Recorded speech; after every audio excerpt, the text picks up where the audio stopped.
மற்றும் இதில் low fuel warning, seat belt வார்னிங்கும் இதிலேயே நமக்கு இன்ஃபர்மேஷன் மூலமாக டிஸ்பிளே பண்ணுது.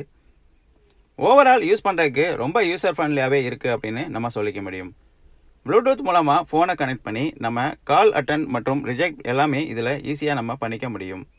இந்த ஆடியோ சிஸ்டமுக்கு நம்ம ஸ்டீரிங்கில் ஆக்சஸ் பண்ணுற மாதிரி எந்த ஒரு பட்டன்ஸும் கொடுக்கல. ஸோ ஃபுல் அண்ட் ஃபுல் நம்ம எல்லாமே இங்கே தான் ஆக்சஸ் பண்ணுற மாதிரி இருக்கும். ஒரு பேசிக் ஆடியோ சிஸ்டமில் வர எல்லா ஃபீச்சருமே நம்ம இதில் ஈஸியாக யூஸ் பண்ணி ஆக்சஸ் பண்ணிக்க முடியும்.